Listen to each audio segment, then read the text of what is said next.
लोगों को क्रिकेट श्रृंखला में स्वागत है। इस चैनल को सब्सक्राइब एंड लाइक करना न भूलें और बेल आइकन का बटन दबा दें। आज आपको प्रतिलेखन संख्या 19 और 20 लिखाएंगे, जो 80 स्पीड में लिखाएंगे। पेंसिल कॉपी लेकर तैयार रहें और इसमें जो हार्ड वर्ड है उसका आउटलाइन लिख दिए हैं। अब रेडी, लास्ट रेडी, स्टार्ट। आदरणीय साथियों, भारत में पंचायती राज की मान्यता सदियों से रही है। पंचों में परमेश्वर वास करता है, ऐसी हमारी मान्यता रही है। वेदों में कहा है कि 5 व्यक्ति समर्पित रूप से मिलकर यज्ञ को पूर्ण करें।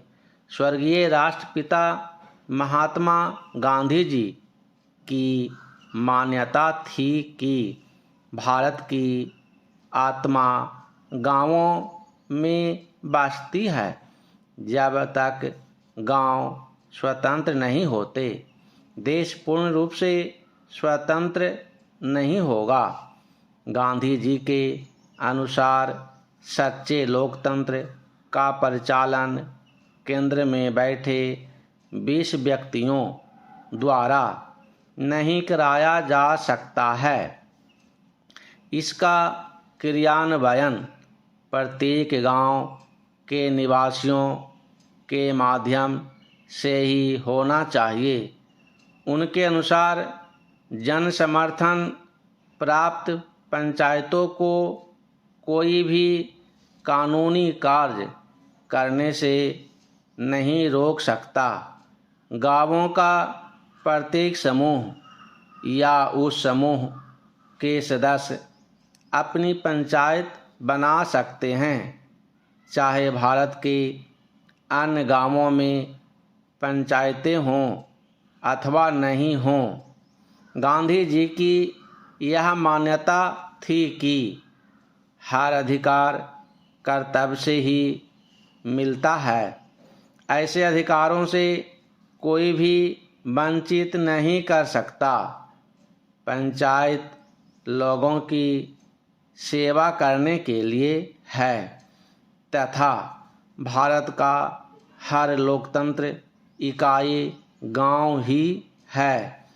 भारतीय संविधान के अनुच्छेद 40 में पंचायती राज के संबंध में अंकित किया गया है कि राज्य ग्राम पंचायतों का संगठन करने के लिए अग्रसर होगा तथा उनको ऐसी शक्तियाँ और अधिकार प्रदान करेगा जो उन्हें स्वायत्त शासन की इकाइयों के रूप में कार्य करने योग्य बनाने के लिए आवश्यक हो। इस उद्देश्य से प्रेरित होकर भारत सरकार ने पंचायती राज व्यवस्था को सुदृढ़ करने के लिए समय समय पर कदम उठाए हैं। 2 अक्टूबर 1952 को भारत सरकार द्वारा ग्रामीण विकास हेतु सामुदायिक विकास कार्यक्रम प्रारंभ किए गए। इसके अधीन स्थानीय विकास हेतु सरकार द्वारा विकास खंडों को अनुदान राशि दी गई। भारत सरकार ने देश के ग्रामीणों का सर्वांगीण विकास करने हेतु पंचायत राज संस्थाओं के संबंध में 1957 में बलवंत राय मेहता समिति का गठन किया। इस समिति ने सिफारिश की कि विकास से संबंधित समस्त कार्यों को पंचायती राज संस्थाओं को सुपुर्द कर दिया जाना चाहिए। Para change. समिति की सिफारिश के अनुसार ग्राम स्तर पर ग्राम पंचायतें पूर्णतः निर्वाचित हों। इनमें 2 महिला अनुसूचित जाति व अनुसूचित जनजाति का प्रतिनिधि मनोनीत हो। ब्लॉक स्तर पर पंचायत समिति विकास के समस्त कार्य हाथ में ले। ऐसी व्यवस्था है कि पंचायत समिति धीरे धीरे एक सक्षम प्रजातांत्रिक संस्था के रूप में कार्य करे। जिला स्तर पर पंचायत समिति में समन्वय रखने हेतु प्रत्येक जिले में जिला परिषद का गठन हो तथा उसमें सांसद विधानसभा सदस्य भी सदस्य रहें। भारत सरकार द्वारा बलवंत राय मेहता समिति की सिफारिशों को स्वीकार करते हुए राज्य सरकारों को निर्देश दिया कि ग्रामीण क्षेत्रों का विकास करने हेतु पंचायती राज व्यवस्था शुरू की जाए।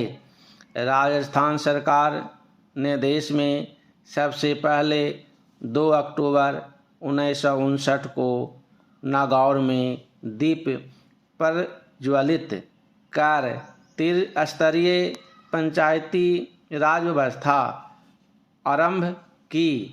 यद्यपि राज्य में ग्राम पंचायतें पहले से थीं, ब्लॉक स्तर पर पंचायत समिति व जिला स्तर पर जिला परिषदों का गठन किया गया।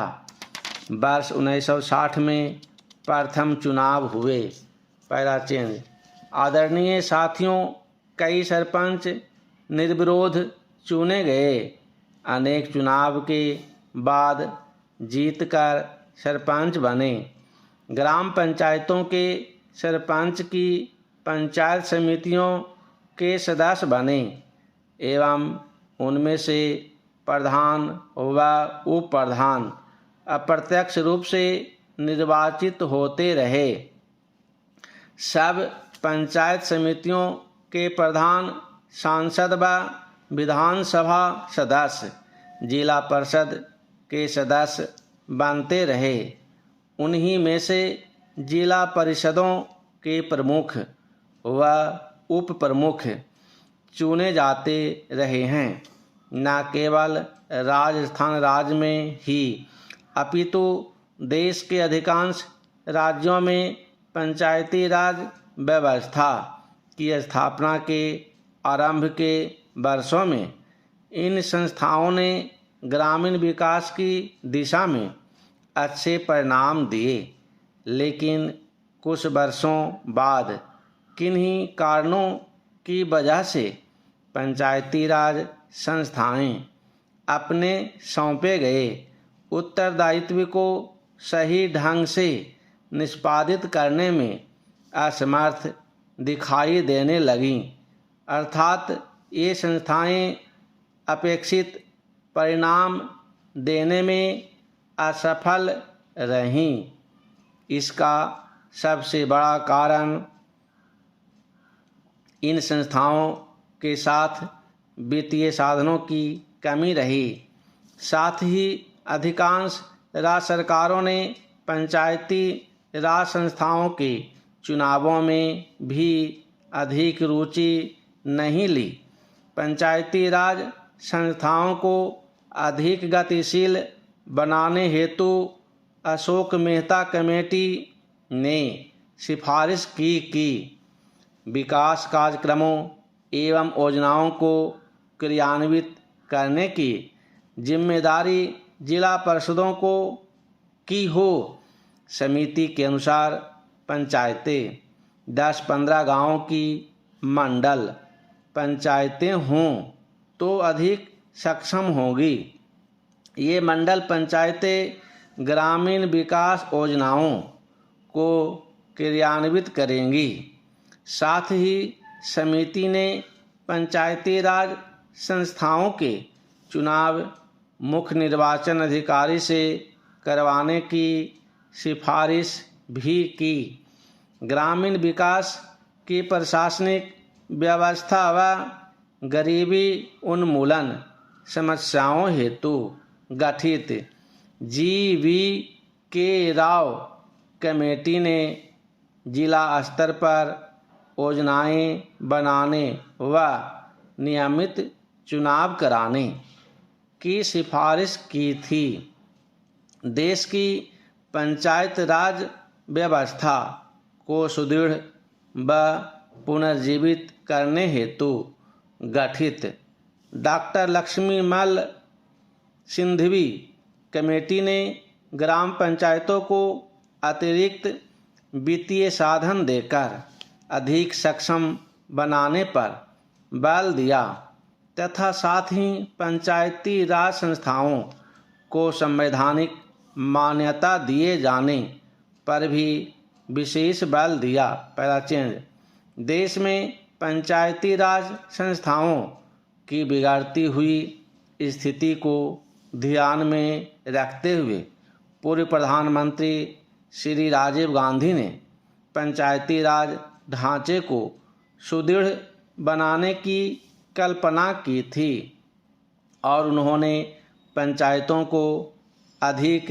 अधिकार सौंपने तथा महिलाओं और कमज़ोर वर्गों की इन संस्थाओं में अधिक से अधिक भागीदारी देने की परिकल्पना की थी।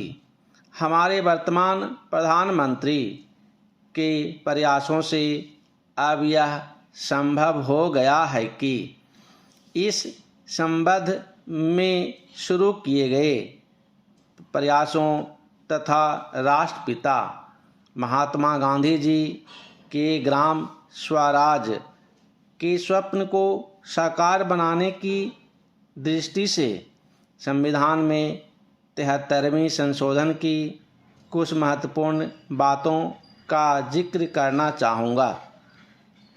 पंचायती राज संस्थाओं को प्रथम बार संवैधानिक दर्जा दिया गया। सभी राज्यों में पंचायती राज की त्रिस्तरीय पद्धति लागू की गई, लेकिन जिन राज्यों की जनसंख्या 20 लाख से कम है और वहाँ बीच के स्तर की इकाई गठित करने की मर्जी राज्य सरकारों पर छोड़ी गई है। ग्राम सभा को वैधानिक दर्जा दिया गया। हर 5 वर्षों में अनिवार्य रूप से चुनाव होंगे। चुनावों की व्यवस्था एक स्वतंत्र चुनाव आयोग करवाएगा। धन्यवाद। अगर डिक्टेशन अच्छा लगा तो सब्सक्राइब एंड लाइक कर दें।